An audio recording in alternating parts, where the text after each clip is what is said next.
Tonight on Bridge City News, it was decision day today regarding the Trans Mountain Pipeline expansion. Will the project finally be moving ahead? The wildfires continue to rage in northern Alberta, and residents at High Level are once again preparing to evacuate. And bomb scares in Toronto clear out a few of the city's big universities and colleges. Your nation, your province, your southern Alberta. From the heart of Lethbridge, it's Bridge City News with Hal Robbins. Good evening, thanks so much for joining us. The federal government was set to finally approve the Trans Mountain Pipeline expansion. The company building the pipeline has already received 30% of the product to begin construction. The project had begun slowly in 2018 before the Federal Court of Appeal put the brakes to it. The federal government was ordered to further consult with Indigenous groups and investigate its impact on marine life. The second report, 156 conditions were placed on the expansion project. Both NDP and UCP governments in Alberta have been advocating for pipelines. Lethbridge East MLA Nathan Newdorf is hoping for more job creation as soon as possible. Probably the most important thing to note from the UCP standpoint is that as good news as the announcement is, it's not a pipeline build. And really, until we have oil flowing through that pipeline, we really haven't achieved our end goal. So yes, it's a step in the right direction. Yes, it's positive. Yes, it's long awaited. But now we really want to continue on without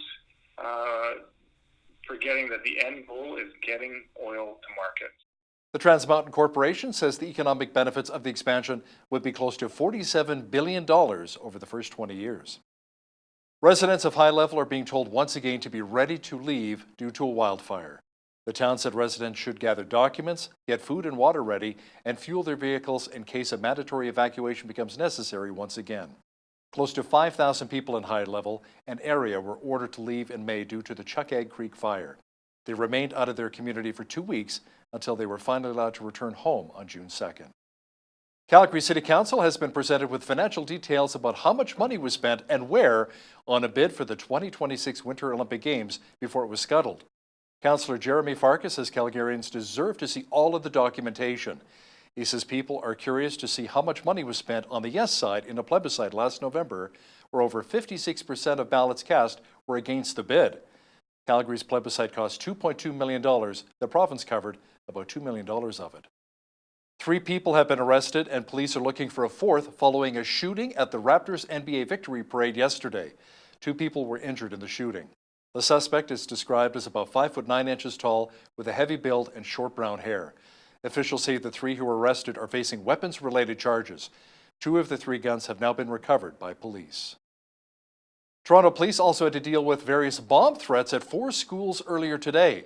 They included the Chang School at Ryerson, Humber College, George Brown, and the Ontario College of Art and Design. Officials say various campuses were evacuated. All of the buildings at the OCAD University were closed for the day, and all of their buildings were evacuated. Police say the threats were similar in nature and no injuries were reported. The police investigation continues. Lethbridge police are looking for a man who tried to pick up a 14-year-old girl in front of Stan Civic Pool Sunday afternoon. They say the incident occurred around 1 in the afternoon when the man approached the teen, inviting her out for lunch. The girl declined and the man drove off westbound along 15th Avenue North. The suspect is described as a black male between 30 and 40 years of age, bald, wearing dark-colored clothing. He was driving an older model black Honda Civic. If you have any information to help police with their investigation, call Crime Stoppers right away at 1-800-222-8477. The Alberta RNA Research and Training Institute hosted a special guest today. He is Dr. Oliver Ernst, a professor of biochemistry and molecular genetics from the University of Toronto. The doctor was in the house to talk about the visual system. Pharma companies can use this information to develop better drugs, which can specifically bind and interact with these G protein-coupled receptors. My research specifically focuses on a visual receptor. This means the receptor in our retina, which allows us to see. I'm exploring the different structures and the mechanisms, what these receptors are. The speaker series was open to everyone and was established to bring leading researchers to the U of L for lectures on a broad range of topics related to RNA research. Drug and needle debris seem to be an ongoing issue in Lethbridge, but our community is not alone. Cities across the country are tackling the issue with strategies to ensure communities are safe and as healthy as possible. The partners that are involved in the program felt that this would be a great way to equip business owners, nonprofits, residents with their own tools to be able to feel safe, maybe take their own action in the downtown, cleaning up around their businesses, and just providing information, a wealth of information to our community about the programs that we do have in place that are dealing with the issues around the drug crisis, cleanliness, and safety. Free needle collection kits, including gloves, a picker, and disposable containers, will be made available at no charge for the first 30 businesses, residents, and nonprofit groups. The fast-approaching Canada Day long weekend is certain to see a spike in impaired driving. Video journalist Naveen Day tested out Ford's drugged driving suit, which mimics the impairments caused by drugs, including cannabis. Media personalities, including myself, were invited to try out the drugged driving suit, an apparatus that teaches the dangers of driving under the influence of drugs such as cannabis, cocaine, heroin, LSD, and ecstasy. We've got July Long coming in right away, and more and more people have shared the fact that they're experimenting with the new legalized products, and so it's in line with our mission statement. We're a family business that believes in doing the right thing for the community, and we think it's good to promote awareness and keep everybody safe. The drugged driving suit, which is part of Ford's Driving Skills for Life program, recreates the reduced mobility, slowed reaction time, distorted vision, hand tremors, and poor coordination that occur when driving under the influence of drugs. To simulate these effects, the suit was equipped with specially designed padding, weights, goggles, and headphones. Well, I think it's a really authentic experience, especially with the glasses. It really shows the impairment of your vision, and for a lot of people, I know that's the one thing that they really connect with is how hard it is to see when they are impaired. So to me, that's probably the most authentic part of the entire experience, but also all the weights that they're throwing on you. I mean, I've got wrist weights, leg weights, definitely throws off your balance, which is another thing that you certainly feel. You can experience this drug impairment suit or any of the other suits by going to Ford.ca. For Bridge City News, I'm Naveen Day. If you're a business owner and haul materials to the Lethbridge landfill, you could be subject to a $50 per ton surcharge as of July 1st. That is, if the load you are hauling exceeds 25% in mandatory recyclables. Those recyclables include cardboard, paper, or wood. City officials say inspectors will be brought in to ensure compliance. Waste reduction consultant Alex Singbell says the inspections will start July 1st, but surcharges will begin being issued on October the 1st. Now, they're cute, cuddly, and so precious, but we often are told to leave them alone. BCN's Loris Alexander joined Ryan Heavyhead on his trek to find a new home for 3 orphan coyote pups from Nanton to Lethbridge. A week ago, a search and rescue dog worker contacted Ryan Heavyhead to enlist his help in relocating 3 orphaned coyote puppies. Heavyhead, also known as Lethbridge's snake whisperer, gladly obliged. We're going to introduce 3 new ones today, and these ones, their mom was killed on the road. They were from a pack of 8, so there's still 5 up north looking for a new home. Heavyhead says this time of year is pretty common to find coyote puppies. Their numbers increase or decrease depending on, of course, the kind of food availability and their relationship to each other, to different packs, right? So if you're out here in the coulees at night, in the evening, sometimes you might hear the coyotes just take up howling. Heavyhead says the less coyotes there are in an area, the more they start breeding. We got our fair share of coyotes up and down the coulee, so it's not too surprising that this mama only has 4 pups. As cute as they are, Heavyhead says it is not recommended to approach the puppies. Unless you know that they're abandoned, they're probably not abandoned. We want them to seek the security that's inside the den and with the family rather than the security that we provide. Heavyhead was back this morning to ensure that the 3 coyote puppies were well settled into the new family. He says at this point it's unsure if that is the case. However, he says he will be back in the next few days to check up on them. For Bridge City News, I'm Loris Alexander. Lethbridge might have the best junior disc golfer in the world. 16-year-old Noah Higgins is the top-rated junior disc golfer in the country, and he's headed to Estonia at the end of August for the World Championships. Ainsley O'Reilly caught up with Higgins today to see what Canada's rising star has up his sleeve this summer. Noah Higgins has competed in disc golf on a world stage before, but this summer will be the first time he does it with a team. He's certainly the best in Lethbridge and ranked the #1 junior disc golfer in the country.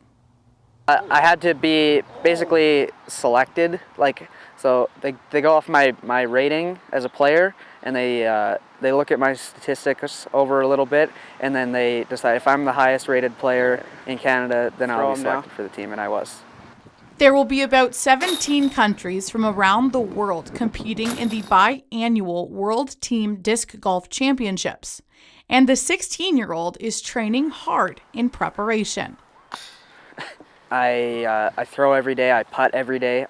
I mainly focus on putting and practice putting, and just do a lot of reps because I really believe that's the most important key to being a good disc golfer, is just your short game being on point. Higgins practices at a high level alongside the Bridge City Gunners Disc Golf Club, but he says anyone can take part. People always think when they hear league, because we have league nights on every Tuesday night, people always think when they hear league that it's like super competitive thing. It's more of, I call it like a disc golf fun night, just go out and play with some people. Get ready to cheer on Noah August 21st through 24th when he represents the red and white. For Bridge City News, I'm Ainsley O'Reilly. On June 18th each year, organizations around the world celebrate Autistic Pride Day. The event is to connect the community and raise awareness about the developmental disorder. Nutritional consultant Chris Robinson says diet plays a key role for those who battle autism. What I do find commonly kids who are on the spectrum don't do well with a lot of sugar, preservatives, artificial colors, that sort of thing. We found with my son who's on the spectrum that we avoid dairy and gluten, and have found that to be very helpful for him. There are some diets, so a casein-free, gluten-free diet is a very common diet for kids on the spectrum, and casein is a protein in dairy, so you would avoid that. It's really important to get a lot of nutrients in, so lots of vegetables, fruits, protein, keeping the blood sugar balanced is important as well. You know, we have many interesting guests on Bridge City News. Recently, we chatted with an astronomer, Dr. Hugh Ross. He discussed the black hole discovery in April and how, in the end, so much in our universe declares the glory of God. The universe has to be exactly the size and mass and the age it is in order for us to be having this conversation today. The entire heavens declare the glory of God. As it says in Psalm 96, it also declares His righteousness. As we look out into the universe, we see there's not only a God that created it all, it's a God that's got a plan for us human beings. A Saskatchewan mom says her 4-year-old daughter ingested meth after finding it at a campground. Chelsea Maley says her family was at the Boundary Dam campground on Sunday when her daughter found a container she thought was glitter and tasted it. After rushing her daughter to the hospital, it was revealed that the child did in fact ingest meth. Maley says her daughter will be okay, and police are investigating. A Canadian soldier has been killed in a parachuting accident in Bulgaria. Government officials say family members have been notified. The soldier has been identified as Bombardier Patrick Labrie. Next of kin has been informed, and want to pass on our deep condolences, not only to the family, but also to all the members who have served with Bombardier Labrie. And as you know, anytime there's an accident like this, an investigation will be launched. Prime Minister Justin Trudeau says his caucus is more united now than ever, even though former ministers Jody Wilson-Raybould and Jane Philpott are no longer part of the party. He made the announcement at a Liberal Party fundraiser in Montreal last night. We can't just sit back as Liberals and say diversity is a source of strength without respecting that within a same team, sometimes you're going to have sharp differences of opinion. And what the measure of that team is how we get through those differences and come out continuing to focus on the things that really, really matter. And even with the disagreements with our two ministers who left, they continue to talk about the fact that, on so many of the big files, we are very much in agreement. There were some specific files we were in apparently irreconcilable differences on. Former federal cabinet minister Dominic LeBlanc says treatments for a form of non-Hodgkin's lymphoma are going well. He says he will run in this fall's election. LeBlanc represents the New Brunswick riding at Beausejour. The 51-year-old walked away from his duties as Minister of Intergovernmental and Northern Affairs in April after his diagnosis. He posted a video today thanking all who've supported him over the past couple of months. Iran is threatening to scale back its commitment to the nuclear deal. It is announcing unlimited increase in uranium enrichment as tensions flare up with the Trump administration. Our foreign affairs expert Lisa Daftari has more. Well, the U.S. pulled out of the nuclear deal last May, so it's over a year now. And the Iranian regime's like, well, nanny, nanny, poo-poo, what we're going to do is do exactly what you didn't want us to do. Catch the full interview with Lisa discussing the latest issues with Iran and tensions in the Middle East. That's coming up after business news. We had a severe thunderstorm watch today. Rain is in the forecast for the remainder of the week. A complete look at weather is coming right up. We experienced some isolated thunder showers in parts of southwestern Alberta today. Tonight, more rain developing with a low near 12 degrees. Thunder showers again tomorrow with a high of 18. Rain and 16 degrees for Thursday. Showers and 13 for Friday. Saturday, more rain again with a high near 16 degrees. The clouds should clear away on Sunday with the mercury climbing to 20. Slightly warmer on Monday, we should see a high near 21. Looking at the almanac, the average high for this time of year is 23 and an average low of 9. The highest temperature on this date was recorded in 1969 at 33 degrees, and the record low was 0 in 2004. Sunrise was at 5:23, sunset at 9:42. Looking at tomorrow's national forecast now, Victoria will be mainly cloudy and a high of 18. A chance of showers and 20 degrees for Vancouver. Calgary was under a severe thunderstorm watch as well today. Tomorrow, a slight chance of rain and a high of 13. Showers and 16 for Edmonton. A 30% chance of rain and 24 degrees for Regina on Wednesday. Thunder showers and 22 for Saskatoon. It should be mainly sunny and 25 in Winnipeg tomorrow. A mixture of sun and cloud and 25 as well for Toronto. Rain and 25 for Ottawa. Even warmer at 27 degrees with a risk of thunder showers in Montreal on Wednesday. In the Maritimes, Fredericton, New Brunswick will receive rain and 28. Halifax, Nova Scotia will be partly cloudy and 25. Charlottetown, PEI will also be partly cloudy and 25. And in St. John's, Newfoundland tomorrow, expect rain and a high of 16. The federal government was set to finally approve the Trans Mountain Pipeline expansion today. The company building the pipeline has already received 30% of the product to begin construction. The project had begun in 2018 before the Federal Court of Appeal put the brakes to it. The federal government was ordered to further consult with Indigenous groups and investigate its impact on marine life. In the second report, 156 conditions were placed on the project. Both NDP and UCP governments in Alberta had been advocating for pipelines. The Trans Mountain Corporation says the economic benefits of the expansion would be close to $47 billion over the first 20 years. The Parliamentary Budget Officer says it is not clear if 530,000 families will be helped by the Liberals' recent $40 billion housing strategy. Ottawa unveiled the 10-year strategy a year and a half ago to reduce the number of families who live in substandard housing or are struggling to afford the homes they have. The PBO report suggests the design of the program may contribute to it falling short of its targets. The Government of Canada has announced its national food policy. It includes new Canada brand and Buy Canadian promotional campaigns.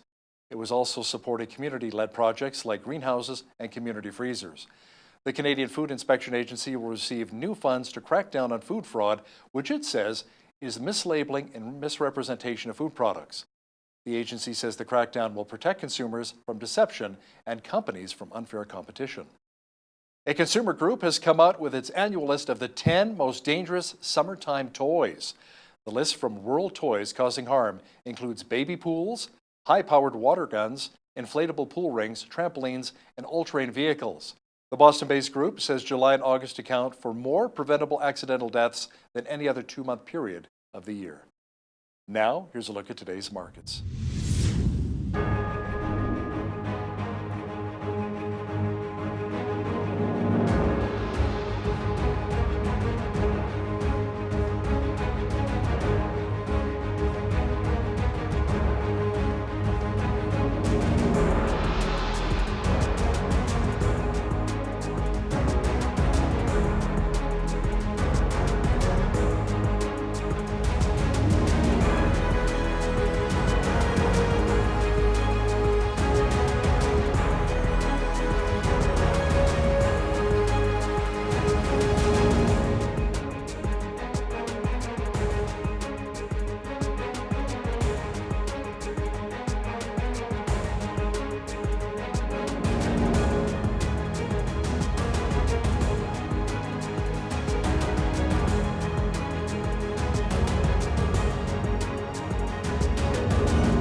Recapping one of our top stories this hour, the federal government was planning to move ahead with its decision to begin construction on the Trans Mountain Pipeline expansion.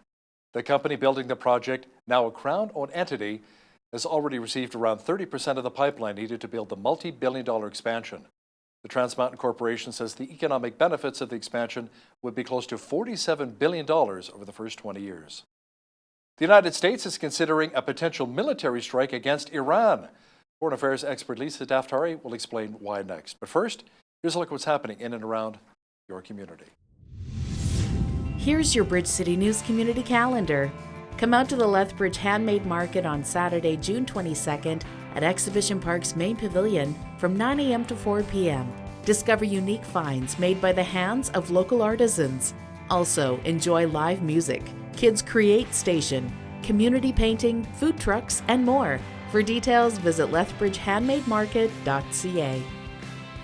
So much to see and do on Canada Day. Come celebrate at the Galt Museum as they present an old-fashioned carnival. Taking place from 1 to 4 p.m., enjoy games, entertainment, and free popcorn. There's no cost for admission. For details, visit galtmuseum.com. The Lethbridge Association of the Blind provides numerous activities for the blind and visually impaired in the Lethbridge area. These events include dinners with entertainment, local museum tours, and much more. For more information, call 403-942-1677 or email brownwj@shaw.ca. And that's your Bridge City News community calendar. The U.S. is considering a potential military strike against Iran. U.S. Secretary of State Mike Pompeo says it is unmistakable what's happening in regards to the recent attack on the oil tankers in the Gulf of Oman. To tell us more about the next steps and what they are for the Trump administration is our foreign affairs expert Lisa Daftari.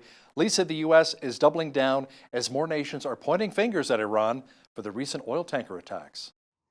Yeah, I mean, it's pretty obvious that it was the Iranian regime, and the U.S. is not going to shy away from pointing those fingers at the Iranian regime and to really corner them or to continue to corner them for behavioral change. I mean, yes, there have been threats of targeted attacks against Iran.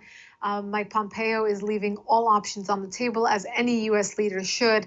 But the conversation is not really about starting war. I don't think either side really wants to do that. But the conversation is definitely about who has the upper hand, and there will be this exchange of bullying comments between both sides until we see who's on top. Well, the sanctions are working. So we know that the U.S. has succeeded in economically, at the very least, punishing the Iranian regime and punishing them in a way that is incredibly targeted, meaning they're hitting the sectors that matter to the regime. So we're talking oil, banking, trading, weapons, technology, etc., that really matter to the growth and to the expansion of the regime's agenda in the region and internally. With the people, yes, the sanctions are also working, but how will the Iranian regime handle that when the people are on the streets? So they've been treading a bit more softly against the retaliations on the people, although some people in the country think otherwise because they've been the victims of a lot of the crackdowns. But regardless, I think the bottom line right now is that the U.S. is maintaining constant pressure. They want to be very consistent in their messaging, and I think they don't want this to lead to war, and their open message is not for regime change, but for behavioral change. Now, the U.S. is considering sending additional military force to the Middle East amid tensions with Iran. Tell me more about that.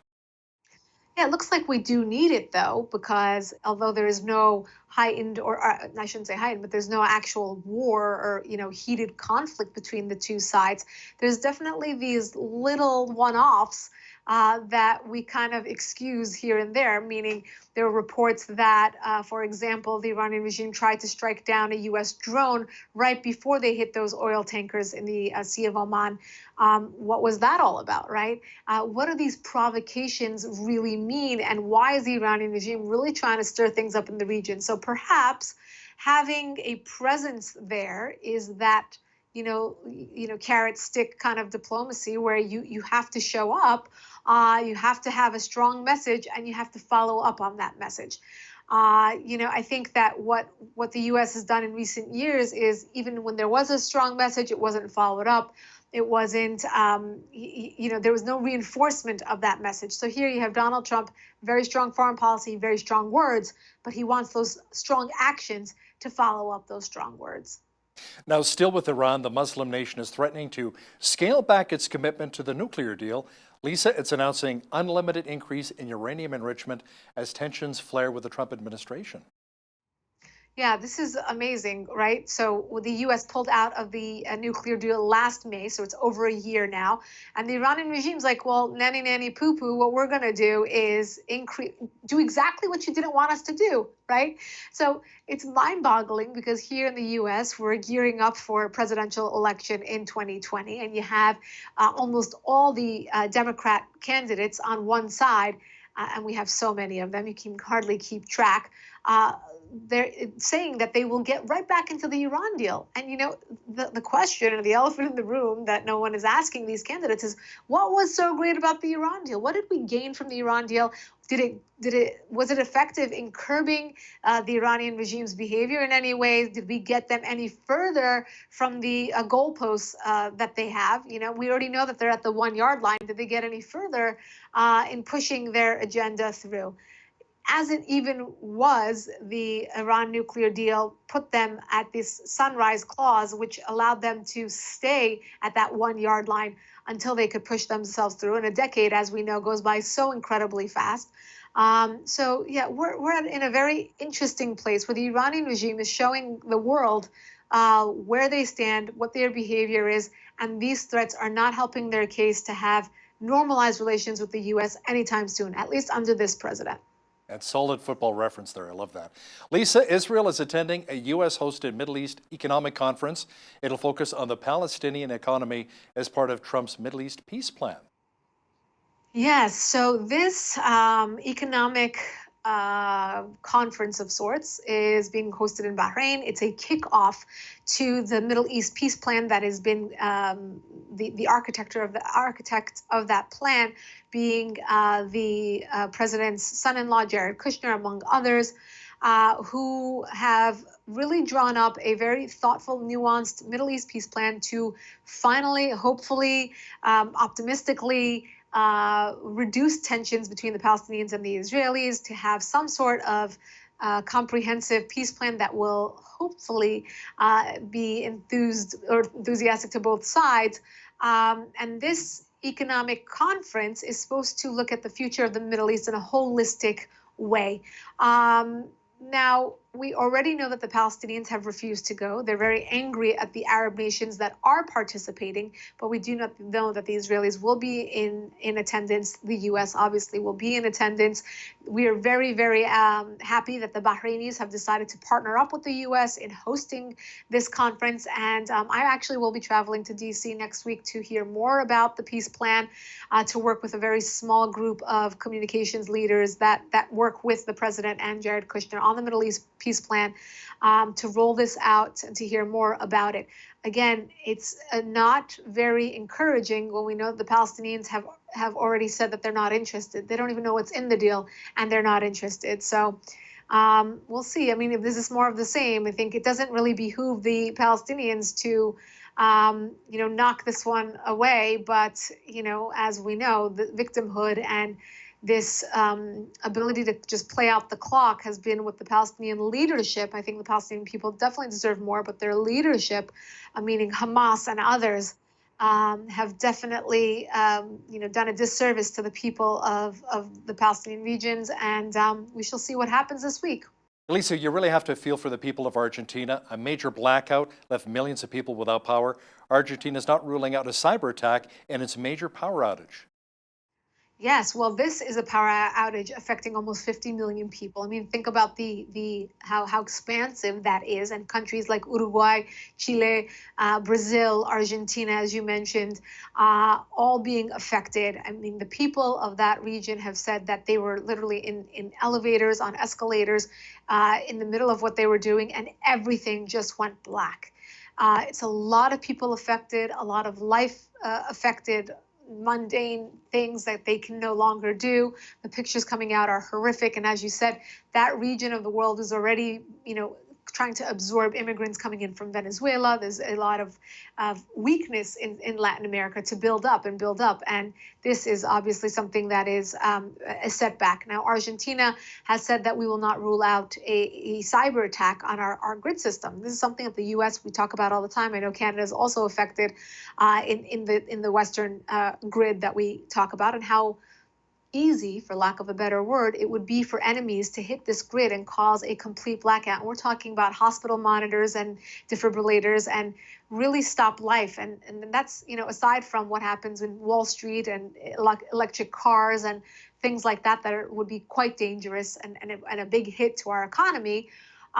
This is what could potentially happen. So looking at Latin America, I think it's very smart of Argentina to not rule out any kind of attack, because this is how it would go down. So I think it's interesting for them to say that. Maybe they know something that we don't know. We'll have to see what the investigations report back. But until then, they'll probably need a lot of electricity to start those investigations. We wish them a lot of luck in dealing with this. Lisa, the former president of Sudan, Omar al-Bashir, has appeared in public for the first time since he was overthrown in a coup in April. Lisa, he was driven from office thanks to corruption charges against him. Yeah, this is quite a sensitive topic, as I think many people are following this awful, awful situation in Sudan, the awful poverty, the lack of humanitarian assistance. I mean, it just can't get to the people fast enough. And you have, Bashir, who was ousted from government, reappearing, causing a lot of sensitivities to come out again. I mean, the fact that they were able to overthrow his regime was a huge feat. But what's next? I mean, what's next for a nation that doesn't really have the ability or the tools to nation build? Will this create a political vacuum that will make it far worse for the people of Sudan and the region? Will this create even more poverty? You can connect this to the Darfur crisis and how they are still trying to pick up the pieces from the Darfur genocide, and how this latest protests and kind of upheaval in the capital city of Khartoum has actually affected Darfur, because the aid can't get through. You have even more mouths to feed. You have more hands extended for help. And again, this is, you can't really over-exaggerate or overestimate what's going on in Sudan in the aftermath of what went down in that country. Lisa, we had close to 2 million people lining the streets in Toronto recently, celebrating the Toronto Raptors NBA championship. Pretty exciting stuff. But there were also close to 2 million who took to the streets of Hong Kong recently, but they were not celebrating. No, and it's interesting because this is morphing into a bit more than just a protest against a law. We spoke about this last week, Hal, about the extradition law that would send people's loved ones and people in jail over to China to be tried. And of course, there is a fear there of, will they ever come back? Will they get a fair trial, etc.? And that's a very plausible thought and fear. But now you have people on the streets really protesting their current situation. You have China really taking advantage of everyone. Now, whether it be the global economy and their role in all of that, which Donald Trump is trying to curb, or you have, what they've done to Taiwan in the region, Hong Kong in the region. I think the people of Hong Kong are coming out in the streets. Yes, the impetus of all of this was the extradition law that they are very much against. But the follow-up of this is to really protest the status quo and to say we can't take it anymore and we won't take it anymore. We're our own people, we're our own entities, and we should be treated as such. The Communist Party in China says it's ready for a long economic battle with the United States. Lisa, I'm looking at the markets, and that's not a good thing for any of us. No, not good for anyone. And it's interesting because, this goes without saying, right? Because they have elongated this battle between the United States and themselves. And, I think Donald Trump's calculation was that the US has the upper hand, we have the leverage, so the Chinese will come back to the negotiating table and agree to everything again. So how Donald Trump summarized this situation this last week in a press conference from the White House just a few days ago, he said, basically, we sat down, we agreed to the things that the US said these are basically non-negotiable. We have to negotiate on these few points. China agreed, and then China said no. And you don't renegotiate what you already negotiated. Those are the words that Donald Trump used, and that's his sentiment on this. He thinks that the U.S. has the upper hand, meaning, well, the whole global economy has the upper hand on China. If they want to play fair, if they want to play, in the international economy, they have to play fair, and that means, no plagiarism and no stealing of intellectual properties, and you can't cheat on tariffs and taxes and import taxes and export taxes and things like that. But it seems like China has gotten away with this for such a long time that they're not willing to really budge on it. So I think when they put out a note or a headline saying that they want to really drag this out, we should take their word for it, because that's exactly what's going on here. The U.S. is also in a trade war with India. The Asian nation recently announced tariffs on U.S. products, and we're talking about retaliatory tariffs on 28 U.S. goods. Yes. So as we know, Donald Trump, the businessman, he punishes with tariffs. That's his thing, tariffs and sanctions. And when in doubt, he applies those tariffs like he does with India or China or anyone who's not playing fairly. And now India said, you know what, we'll just put the tariffs right back on. So as you said in your previous question, this is not good for anyone, the least of whom would be Donald Trump, who is running for re-election. And I think the economy, which is his strongest suit, I would say, if you want to put that probably up against also his foreign policy, is where people will be micro focused. I think if the people here in the United States are happy with their mortgage and happy with their taxes and happy with what's left for them in the bank, they will vote positively for Donald Trump. And if it's the other way around, then whoever's running against him will get the vote. And I think, I've always felt for the last few months that if he can turn this China thing around, and you can add India now to the list, but I don't think India is going to be as big of an issue for us. But if he can turn this around and strike a good deal with the Chinese, then he'll be in a better place for re-election. Our foreign affairs expert, Lisa Daftari, joining me once again from Los Angeles. Thanks, Lisa. My pleasure.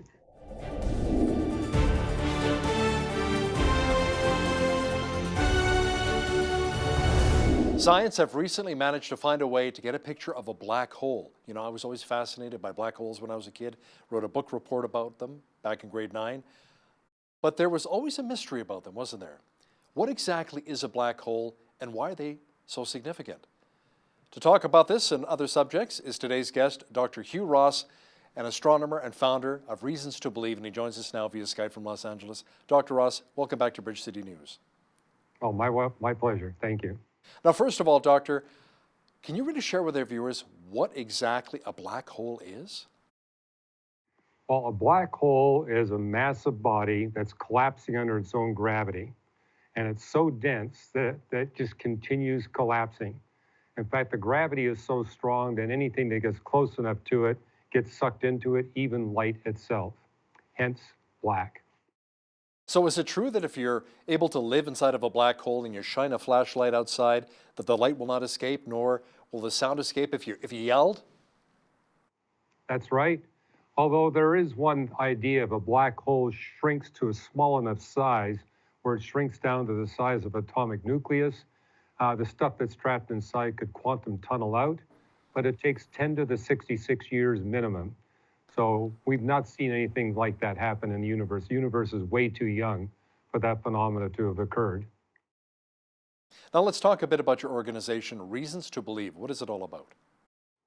Well, Reasons to Believe, we're a group of research scientists, and we pull scientific discoveries from God's book of nature to make a link to the book of Scripture. God gave us 2 books, and so we use these latest scientific discoveries to bring people to the book of Scripture, bring them to the Christian faith, and ultimately bring them to faith in Jesus Christ. Now, some people say you really can't mix science with faith. How do you harmonize the two?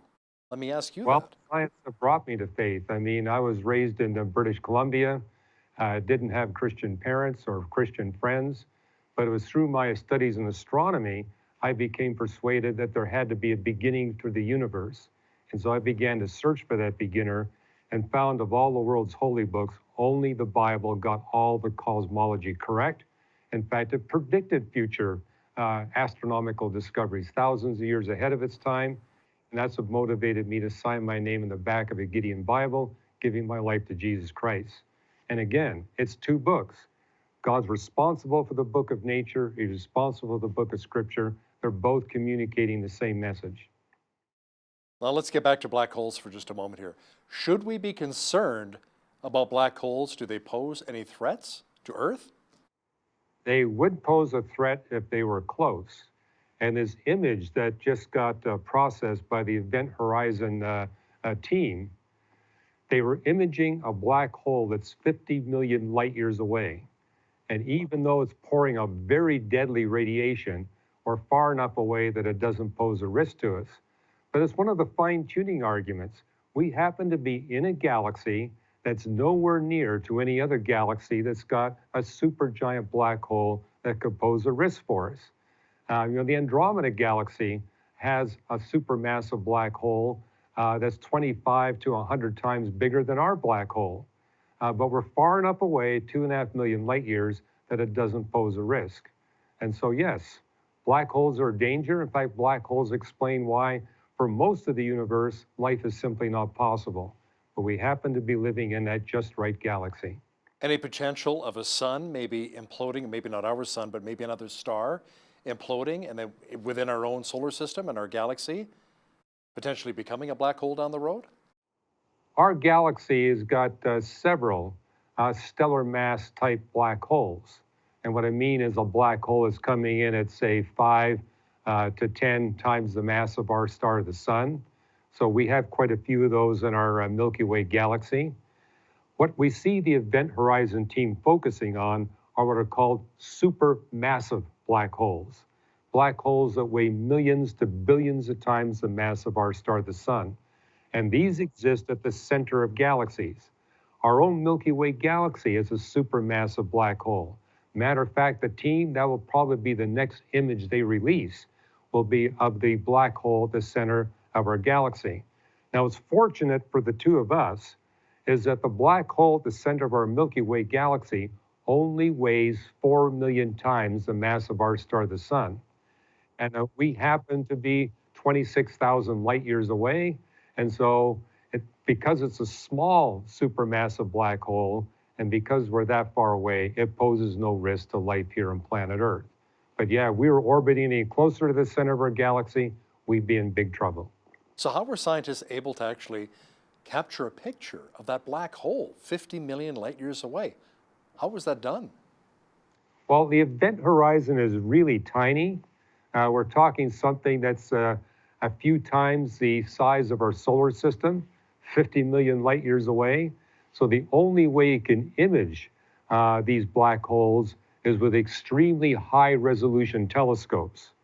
And what astronomers have done is they've linked together radio telescopes all across the planet and basically have simulated the resolution power of a telescope that's 5,000 to 6,000 miles across.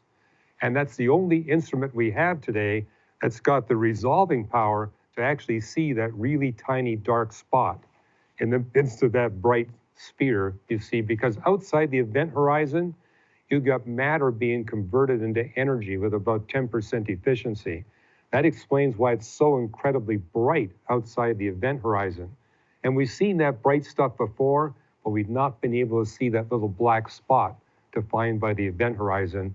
But now we got the telescope power to pull it off. And I can tell you another little tidbit. The very first experiment linking together radio telescopes thousands of miles apart from one another was done in Canada in the 1960s. So the technique actually originated with a radio telescope in Penticton, British Columbia, and one in Algonquin Park, Ontario. But now that's been exploited to involve radio telescopes all over the world. Back in the 1960s, that's pretty impressive. You know, the picture, I mean, we had it on Bridge City News as well, did not actually seem that impressive, though, of that black hole. So why all of the excitement? Because it's the first time we actually captured a picture of one? It's the first time we've actually seen that little central black spot that's defined by the event horizon. And yeah, the team has released the first image they've been able to pull off as a remarkable success. But their goal is to come up with much higher resolution images of these supermassive black holes, not only in that M87 galaxy 50 million light years away, they're especially interested in getting an image of the supermassive black hole in our Milky Way galaxy. And where we get the payoff, if we can get high resolution images, we'll be able to tell something about the integration of quantum mechanics and gravity, what's referred to in astrophysics as quantum gravity physics. And this is one tool to be able to penetrate and see what's going on in the quantum gravity era of the history of the universe, is getting really high precision images. And that will tell us whether or not the space-time theorems hold all the way back to the very beginning of the universe. And as a Christian, I'm excited about this because that would give us definitive proof that a God beyond space and time created the entire universe. So yeah, I'm really excited about what's going to be coming out from future images. You know, for just a moment there, I felt like I was in an episode of The Big Bang Theory, and I was one of the characters, Kuthar Pali and maybe Dr. Sheldon Cooper. I understand that Einstein's theory of relativity predicted black holes like this. Tell me more about that. Well, it wasn't Einstein himself, but people who took his theory of general relativity and basically determined that it leads to the conclusion that you're going to get bodies massive enough that they're going to be able to collapse under their own gravity, where radiation is not going to be able to stop the collapse. And so that was discovered back in 1939. And actually a Canadian physicist was involved with Oppenheimer in publishing the first paper that predicted there would be neutron stars and black holes. And so we've known about these for a long time, but now we're actually seeing these black holes. And that's what's so exciting to the astrophysical community. So, Dr. Ross, the mass of the black hole, 6.5 billion times as much as the sun. I mean, that's pretty big. How are they able to actually measure the mass of something that far away? Well, they do it using Newtonian mechanics. It was Isaac Newton who kind of laid out the idea that if you can measure the orbit of a body going about a really massive body, knowing the distance between the body, the orbiting body and the massive body and the speed with which it goes, you get the mass of the body. So it's just straight Newtonian physics. Providing you've got measurements of stars orbiting that supermassive black hole or the gas that's orbiting about it, that will give you the mass. And actually this image gave us an independent measurement of the mass of that black hole, but it was consistent with the measurements we already had. So yeah, it is really 6.5 billion times the mass of our star, the sun. And by the same token, we know that the mass of the one in our Milky Way galaxy is 4.02 million times the mass of our star, the sun. Because we can measure the orbits with much higher precision in our galaxy, we get a more accurate measurement of that mass. And you know, I've actually written about this in my book, The Creator and the Cosmos, the 4th edition. It came out a few months ago, and we predicted that these discoveries would be made, and it's actually going to lead to more secure evidence from a Christian perspective that the God of the Bible created everything, and we're giving that chapter away for free, reasons.org/Ross. So if anybody wants to go into the details and to see the papers, reasons.org/Ross. Intelligent design. Dr. Ross, now that they've captured the first ever photo of the black hole, what is the next big step for astronomers?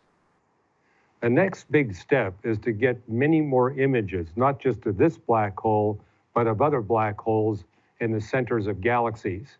And the real goal is to be able to penetrate what's called the quantum gravity era. That's the physics of the universe when the universe was only 1/10,000,000th of a trillionth of a trillionth of a trillionth of a second old. It's only that extremely early split second of the universe where we still don't have a complete understanding of the physics of the universe These supermassive black holes have the potential, along with a couple of other observational techniques, to actually penetrate that era. That's what's driving all the excitement. We can actually understand the entire history of the universe from its very creation event to the present. And I think that's going to provide us with even more compelling evidences in astrophysics that a God beyond space and time not only created it, but designed it. And one other thing we're going to find out is that actually the number and the masses of black holes, both the supermassive ones and the ordinary ones, we're going to discover that they're fine-tuned to make possible advanced life within our Milky Way galaxy. So it's actually going to help us discern some of the personal attributes of the one that created space and time. As the technology evolves with these incredible telescopes, do you think we'll ever see potentially life on other planets or maybe UFOs that are out there in other galaxies? Well, we've now found almost 4,000 planets outside of our solar system.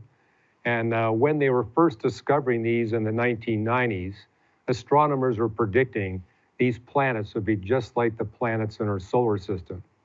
What they found is none of them are like any of the planets in our solar system. And this led to the discovery that every planet in our solar system is especially fine-tuned design to make possible advanced life here on planet Earth. So when our family celebrates Thanksgiving, we thank God not only for our planet Earth, we thank God for Mercury, Venus, Neptune, Uranus. We celebrate all of them because we realize if they weren't exactly the way they were, there'd be no Thanksgiving dinner on the table. And so it's actually revealed just how marvelously and uniquely designed. I can tell you this, everywhere we astronomers look outside of our solar system, we see conditions that are extremely hostile to the possibility of advanced life, which means we better take care of our planet Earth. There's nowhere else to go.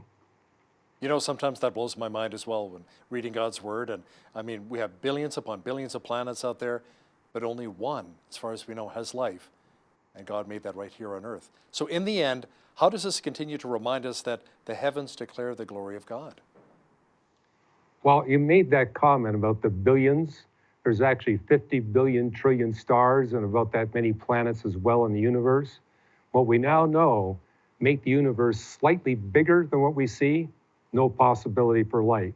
Make it slightly smaller, no possibility for life. The universe has to be exactly the size and mass and the age it is in order for us to be having this conversation today. The entire heavens declare the glory of God. As it says in Psalm 96, it also declares his righteousness. As we look out into the universe, we see there's not only a God that created it all, it's a God that's got a plan for us human beings that's going to live beyond the existence of the universe itself. Amen. He's got our backs as well. Dr. Hugh Ross, an astronomer and founder of Reasons to Believe, thanks so much for joining me today from Los Angeles. You're very welcome. On behalf of all of us here at BCN, I'm Hal Roberts. God bless and have a great night.